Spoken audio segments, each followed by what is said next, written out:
आज की ये स्टडी बहुत ही महत्वपूर्ण है क्योंकि आज आप एक अद्भुत इतिहास को समझने जा रहे हैं। हालांकि ये वीडियो 2 पार्ट में बनेगी, ये पहला पार्ट है और इसका दूसरा पार्ट भी आएगा।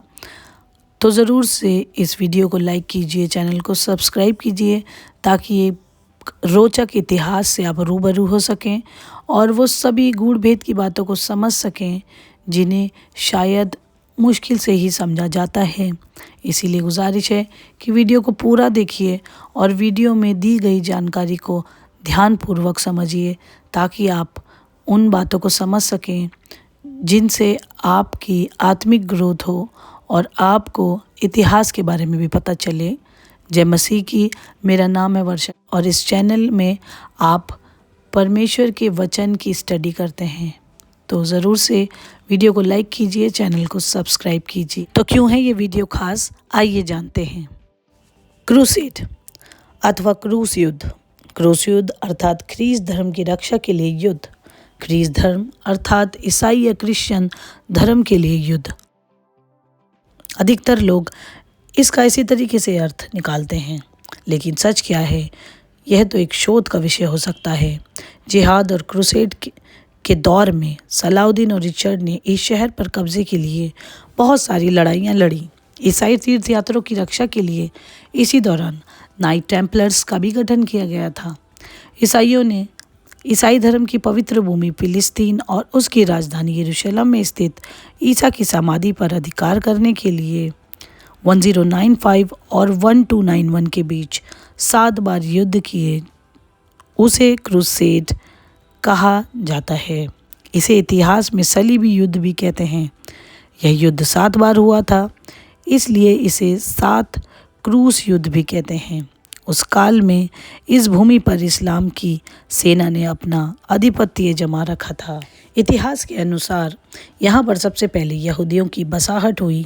यहूदी मान्यता के अनुसार यहाँ पर ही यहोवा ने मिट्टी रखी थी जिससे आदम का जन्म हुआ।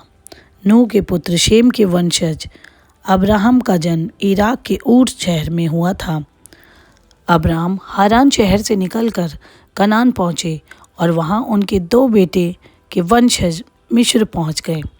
मिस्र में ही मूसा, जो यहूदियों के अंतिम व्यवस्थाकार माने जाते हैं, जब यहूदियों को मिस्र से बेदखल किया गया तो मूसा ने नेतृत्व में सभी यहूदियों को अपनी पुरानी भूमि यरूशलेम में एकत्रित किया। शुरुआत से ही यहूदियों के प्राचीन राज्य इज़राइल में यहूदियों के 10 कबीले रहा करते थे। मूसा इजिप्ट से जाकर अपने कबीलों के साथ यरूशलेम में बस गए क्योंकि यही उनका प्राचीन शहर था। यहूदियों के पवित्र राजा दाऊद और सुलेमान के बाद इस स्थान पर बाद में बेबीलोनियों तथा ईरानियों का कब्जा रहा। ईसाई धर्म के उदय के बाद यहाँ पर कुछ समय तक ईसाइयों की सत्ता रही। इसके बाद इस्लाम के उदय के बाद बहुत काल तक मुसलमानों ने यहाँ पर राज्य किया। इस दौरान यहूदियों को इस क्षेत्र से कई दफ़े खदेड़ दिया गया, लेकिन वे पुनः आकर बस गए। शुरुआत में उसका नाम लैंड ऑफ इज़राइल रखा गया था। 1948 में इज़राइल की दावेदारी का आधार यही लैंड ऑफ इज़राइल बना। ईसाई और इस्लाम धर्म के उदय के बाद यरूशलेम 1948 तक कभी भी यहूदियों ने शासन फिर यहाँ पर नहीं किया। पहला क्रूसेड। अगर 1096 से लेकर 99 में ईसाई फौज यरूशलेम को तबाह कर ईसाई साम्राज्य की स्थापना नहीं करती तो शायद इसे प्रथम धर्म युद्ध अथवा क्रूसेड नहीं कहा जाता, जबकि यरूशलेम में मुसलमान और यहूदी अपने अपने इलाकों पर रहते थे।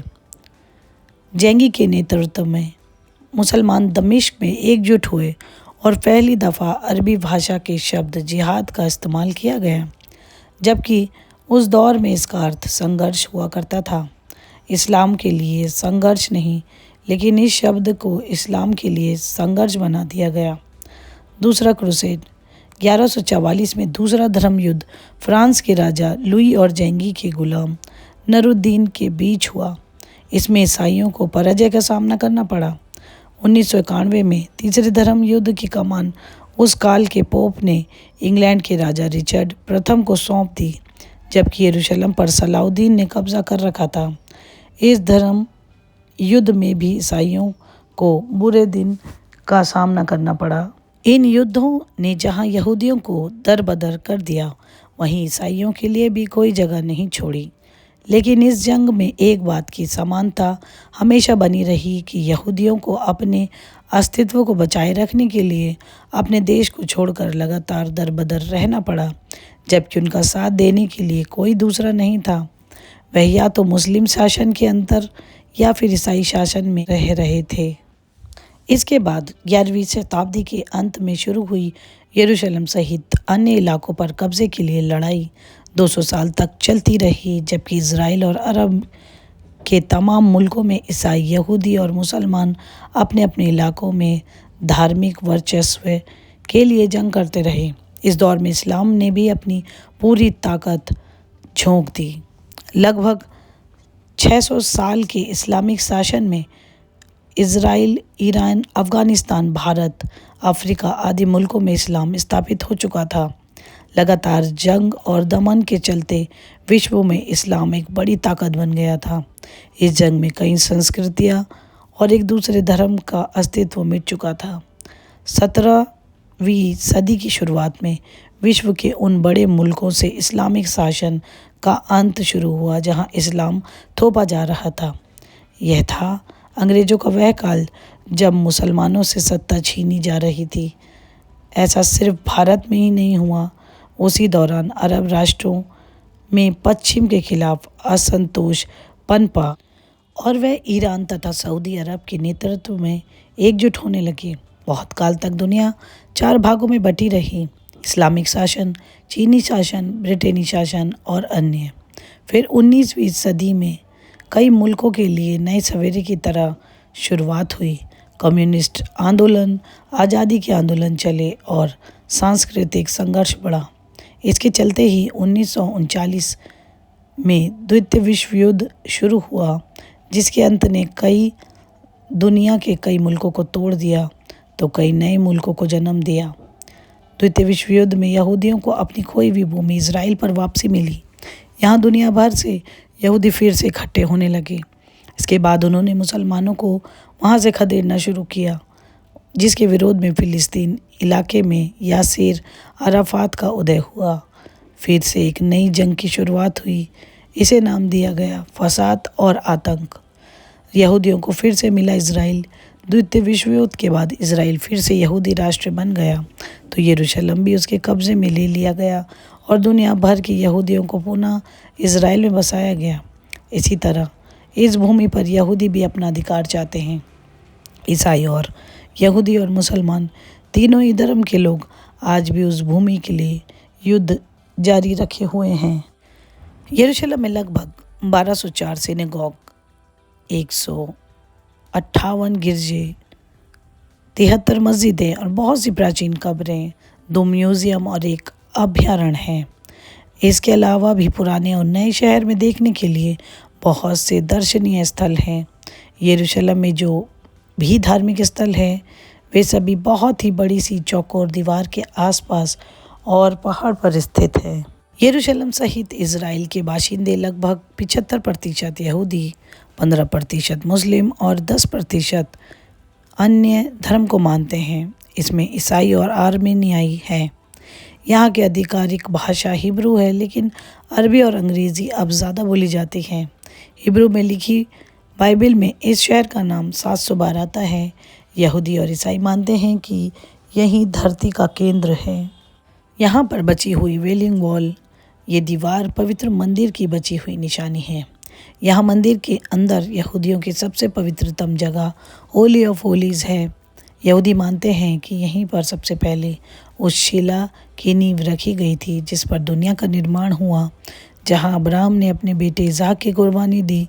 पश्चिम दीवार होली ऑफ होलीज़ की वो सबसे करीबी जगह है जहां यहूदी प्रार्थना कर सकते हैं।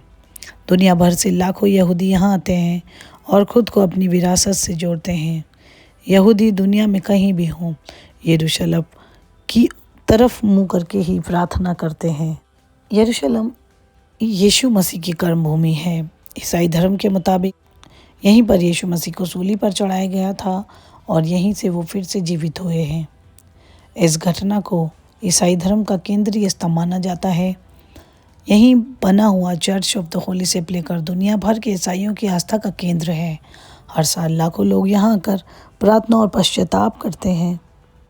आज की ये बाइबल स्टडी एक जानकारी से और इतिहास से भरी हुई रही है और इस स्टडी के अनुसार सिर्फ आप और हम इस वीडियो से यही सीख रहे हैं कि जिस प्रकार यहूदियों का यहाँ पर कब्ज़ा था और किस प्रकार परमेश्वर ने उनका लैंड उनको वापस किया, किस प्रकार परमेश्वर ने यहाँ पर उनको बसाया और यहाँ पर आशीषें दी, किंतु इसी जगह पर उन्होंने परमेश्वर के विरुद्ध बलवा किया।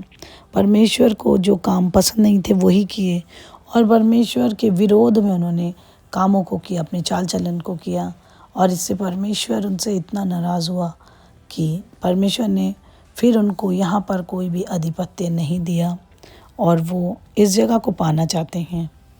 हम सिर्फ इतना बता रहे हैं इस वीडियो के माध्यम से कि ये एक वाचा का प्रदेश था जहाँ पर परमेश्वर अपने लोगों को ले जाना चाहता था, रखना चाहता था, उन्हें प्यार करना चाहता था, उनको वो सभी चीज़ें देना चाहता था और आज भी परमेश्वर अपने लोगों को वो चीज़ें देना चाहता है।